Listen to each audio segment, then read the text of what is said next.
Hi viewers, welcome to our channel. ప్రస్తుతం మనతో పాటు సీనియర్ జర్నలిస్ట్ దాము బాలాస్ అన్న వారితో మాట్లాడదాం. నమస్కారం సార్. నమస్తే. సార్, షర్మిల గారు జగన్ గారి పైన తీవ్రంగా విరుచుకుపడడం గత కొంతకాలంగా మనం చూస్తున్నాం సార్. నిన్న కూడా తీవ్రంగా విమర్శించేశారు. బాబాయ్ చనిపోతే నువ్వు ధర్నా చేయట్లేదు కానీ వేరేవాడు చనిపోతే ఢిల్లీ వెళ్ళి ధర్నా చేస్తావా అంటూ కూడా కామెంట్ చేస్తారు. ఎందుకు షర్మిల గారు ఇప్పటికి కూడా జగన్మోహన్ రెడ్డి గారిని టార్గెట్ చేస్తున్నారు? అసలు ఎందుకంటారు? ఎందుకంటే ఆబ్వియస్సే ఆమె టార్గెట్ రాష్ట్రంలో ఎన్డీఏ ప్రభుత్వానికి వ్యతిరేకంగా పోరాడడం అనే ఒక కాంగ్రెస్ టార్గెట్ ఏదైతే ఉందో అది ఆమె టార్గెట్ కాదు. ఆమె టార్గెట్ క్లియర్గా జగన్ని రాజకీయాల నుంచి తొక్కేయడమే ఆమె టార్గెట్. ఎందుకంటే ఆమె వ్యక్తిగతంగా జగన్కి వ్యతిరేకంగా రంగంలో దిగింది.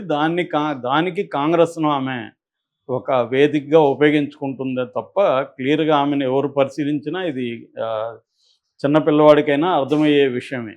ఎందుకంటే కాంగ్రెస్కు దేశంలో ఎవరు ప్రధాన శత్రువు? ఎన్డీఏ ప్రధాన శత్రువు, బీజేపీ కానీ ఎన్డీఏ కానీ. సో అది ఏ రాష్ట్రంలో అయినా అదే వాస్తవం అవుతుంది కదా. ఒక రాష్ట్రంలో ఏమన్నా తేడా ఉంటుందా? సో ఉండదు కదా. సో అక్కడ కూడా అదే చేయాలి. నిజానికి జగన్ చిత్తుగా ఓడిపోయాడు. జగన్ని ఇప్పుడు ఒకవేళ కాంగ్రెస్ పార్టీ ఉంది కాబట్టి కేసీఆర్ మీద తీవ్రంగా రేవంత్ రెడ్డి పోరాటం చేస్తున్నారు. ఇది అర్థం చేసుకోవచ్చు. ఎందుకంటే కేసీఆర్ని తొక్కేస్తే మనం ఆ ప్లేస్లోకి రావాలని బీజేపీ కానీ కాంగ్రెస్ కానీ ఇక్కడ పోటీ పడుతున్నాయి.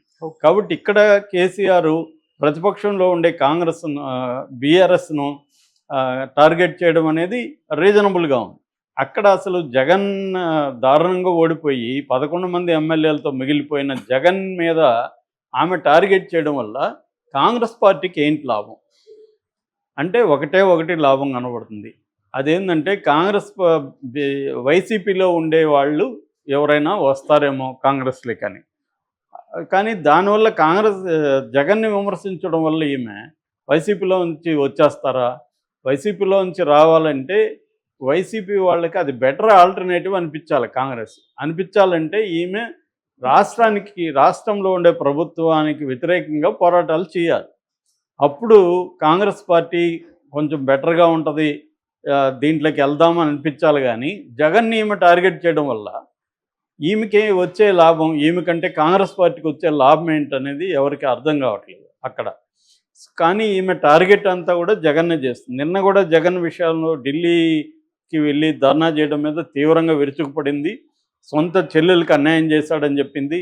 మళ్ళీ బాబాయ్ హత్యని బయటికి తీసింది. బాబాయ్ హత్య జరిగితే ఢిల్లీలో ఎందుకు ధర్నా చేయలేదు, ఇక్కడ ఎందుకు చేస్తున్నాడు, బాబాయ్ హంతకులతో తిరుగుతున్నాడు జగను.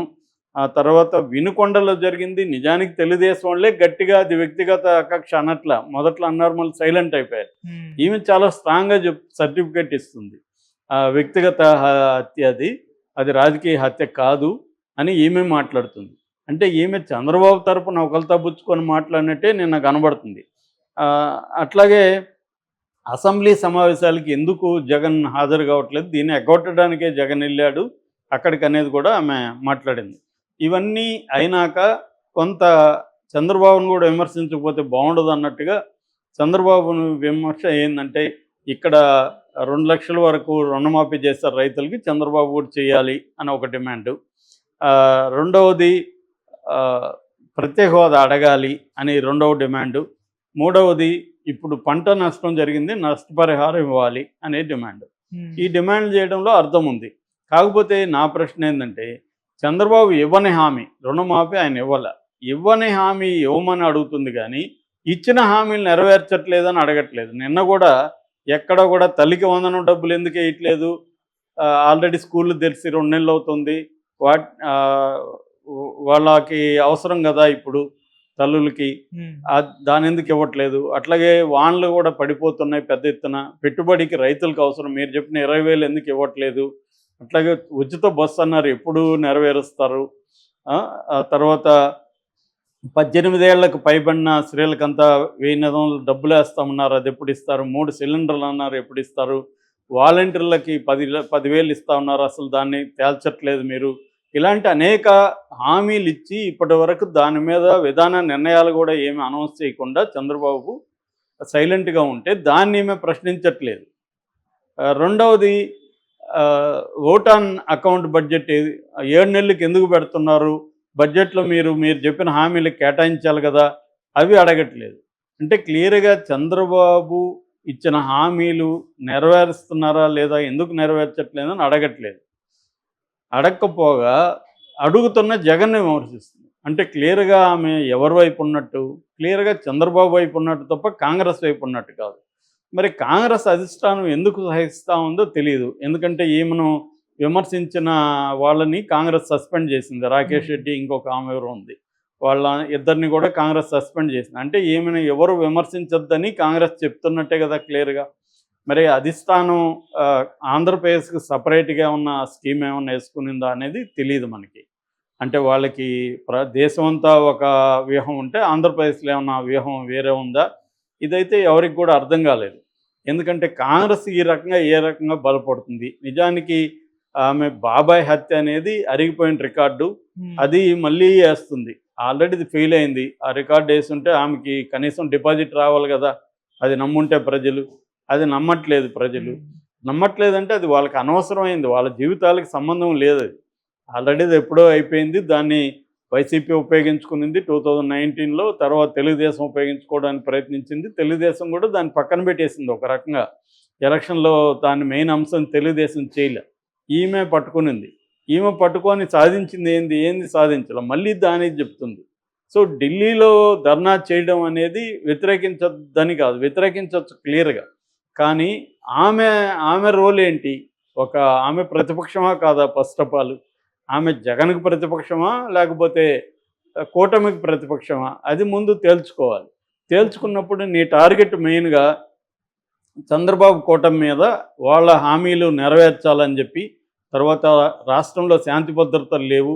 ఈమె వైఎస్ఆర్ లెగసీ, నేనే వైఎస్ఆర్‌కి వారసురాలని అంటుంది. మరి వైఎస్ఆర్ విగ్రహాలను విపరీతంగా కొలగొట్టారు.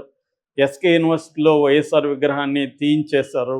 ఇలాగ అనేక చోట్ల చేశారు కదా. మరి దాన్ని ఎందుకు విమర్శించట్లేదు ఈమె?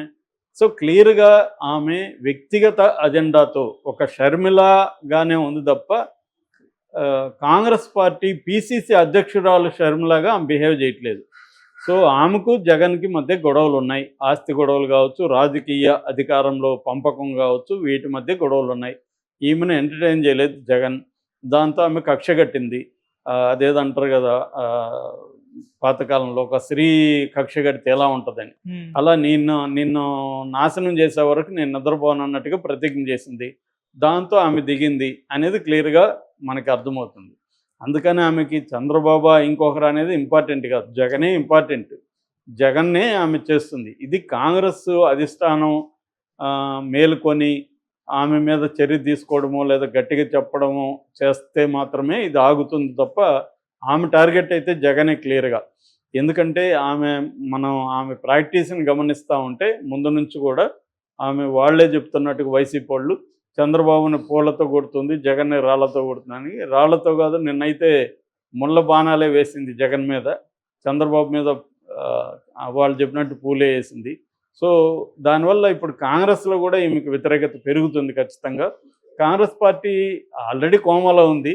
ఈ మీద చిటికెన వేలు కదుపుతుంది, కొంత ప్రాణం తెస్తుంది అనుకున్నారు. అది ఇప్పటికైతే ఏం జరగలేదు. పోనీ ఆమె చాలా లేటుగా ఎంటర్ అయింది కాబట్టి ఇప్పటికిప్పుడే రాదనుకున్నా, ఇప్పుడు కూడా ఆమె పోరాటం చేయకుండా, ప్రజల తరపున నిలబడి పోరాటం చేయకుండా, ప్రతిపక్షంగా ఉన్న జగన్ని, బలహీనంగా ఉన్న జగన్ని విమర్శించడం ద్వారా ఈమె క్లియర్‌గా వ్యక్తిగతంగా మాత్రమే ఆలోచిస్తుంది అనేది అందరూ, ఇప్పుడు మనం ఎవరిని కలిసినా షర్మిల అనగానే జగన్‌కి వ్యతిరేకంగా మాత్రమే ఆమె ఉంది అనే విషయం అర్థమైపోయింది. ఆమె దాచుకునే టైప్ కూడా కాదు, ఓపెన్‌గానే మాట్లాడుతూ ఉంది కాబట్టి అందరికీ అర్థమైపోయింది. దీనివల్ల కాంగ్రెస్కి అయితే ఏ రకమైన ఉపయోగం జరగదు. చంద్రబాబుకి కొంతవరకు మేలు జరుగుతుంది. ఎందుకంటే తను పోరాడకుండా కొంతవరకు చెల్లెలే పోరాడితే కొంత బెటర్ అనేది చంద్రబాబుకి ఇది కాబట్టి చంద్రబాబుకి మేలు జరుగుతుంది. అందుకనే వైసీపీ వాళ్ళు చంద్రబాబు దగ్గర ఏం ప్యాకేజ్ తీసుకునింది, అందుకే ఇలా చేస్తుందని. ప్యాకేజ్ తీసుకుందా లేదా మనకు అనవసరం, కానీ ఆమె పోరాటం మాత్రం ప్రజల తరపున పోరాటం అనేది కనిపించట్లేదు. కనీసం ఇక్కడ ఉన్నప్పుడు ఆమె ప్రజల తరపున అనేక ఇష్యూల్ని టేకప్ చేసింది. ఇక్కడ కూడా ఆమెను ఎవరు పట్టించుకోలేదు. ఇప్పుడు అక్కడ ఏంటంటే, అక్కడ ఇప్పటి వరకు ఆమెకి ఏమాత్రం ఉన్న మైలేజ్ ఎందుకు వచ్చిందంటే తెలుగుదేశం మీడియా వల్ల. తెలుగుదేశం మీడియా ఆమెను ఫోకస్ చేస్తుంది. తెలుగుదేశం మీడియా ఎప్పటి వరకు చేస్తుంది, జగన్ని ఈమె టార్గెట్ చేసేంత వరకు తెలుగుదేశం మీడియా ఫోకస్ చేస్తుంది. వన్స్ ఎన్డీఏ కూటమిని టార్గెట్ చేస్తే ఫోకస్ చేయదు. ఓకే. సో